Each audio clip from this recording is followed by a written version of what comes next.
I did it for the money news. U.S. man is convicted of pushing wife off a cliff to collect her life insurance. And wait until you guys hear how much this life insurance actually is. And let me know if you guys would do this to get this amount of money. So, this man's name is Harold Henthorne. His first wife also died in a remote rural area with him as the only witness. So, as of right now, just starting off the article, this man has a track record of potentially killing people, because this article is about him killing his wife. Then there's a story about him killing his other wife, which I will get into all the good juicy stuff later on in the article. Harold is finally convicted of killing his wife about 3 years ago to collect $4.5 million in life insurance, which is crazy that it took 3 years, but naturally any court case is going to take a long amount of time. It's not going to be in a couple months or whatever. It does take a long time, trust me. He was convicted of first-degree murder when his wife Toni fell 120 feet in Rocky Mountain National Park in September of 2012. That was what they were referring to. I believe that they were referring to that before in the rural I can't say that word, rural area. I don't know if that's the same incident or not, but regardless, he has killed 2 or 3 people leading up to 2012, which is pretty crazy. So he killed somebody in 2011, which was when this article, when the incident happened, when he pushed off the cliff. Then in 2012, he pushed another wife off. It's just crazy. This man's ridiculous.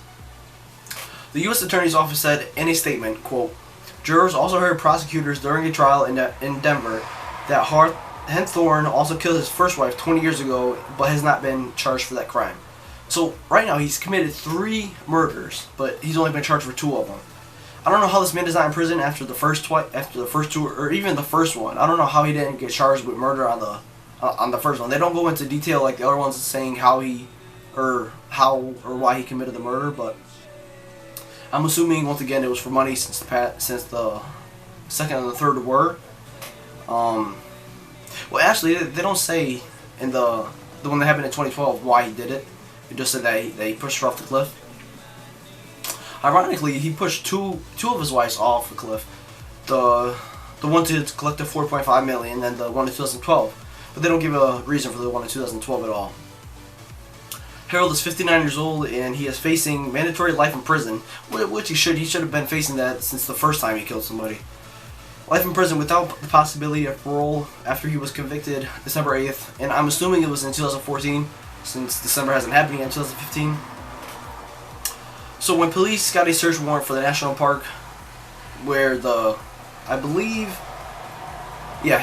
most recent, after they got a search warrant for the most recent, let me rephrase that. After the police got the search warrant for the murder scene where his most recent wife got killed, where he killed her, they found a map in their car with a letter marked X on the map. So like going back in the day when you were a little kid playing treasure hunt or whatever, and you had an X on the map, like it's SpongeBob or whatever. Parking the car with an X marking the spot where he pushed her off and killed her. So he already planned this out for, I'm assuming, a while. If he had an exact location where he knew he wanted to kill her. Sandra Henthorne, another one of his wives, they don't say when, but I'm assuming, or I'm not assuming. So this is his 4th wife, as of right now. Sandra Hawthorne, one of his wives, was also killed in 1995 by him. She was under the car, and she was changing a tire when the car jack slipped and the car crushed and killed her. End quote. From Harold himself. So supposedly she was changing the tire for him. I don't know why he would be making the girl change the tire when he can change the tire.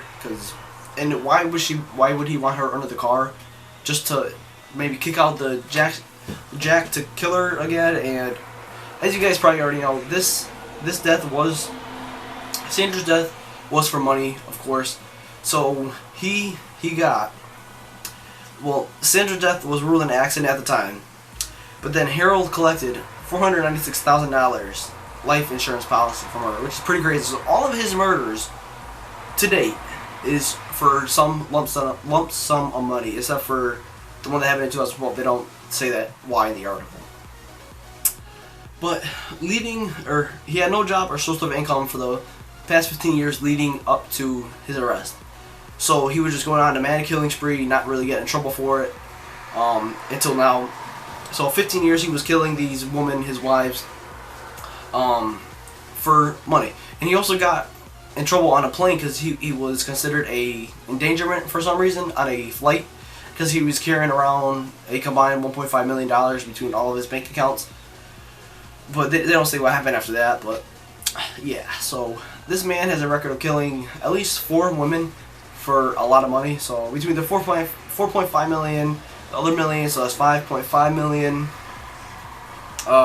close to $6 million. $6 million he has gained, approximately, for killing these women, which is pretty crazy. People go to extreme lengths to get money, and his extreme length was killing. So don't do that, kids. But this is gonna wrap up this article. The link for this news article will be down in the description, along with the previous news article from last week. So make sure you guys go ahead and check both of those out. And until next time, I will see you guys later. Peace. In homemade invention news, Muslim schoolboy brought to the White House after being arrested after homemade clock was mistaken for a bomb.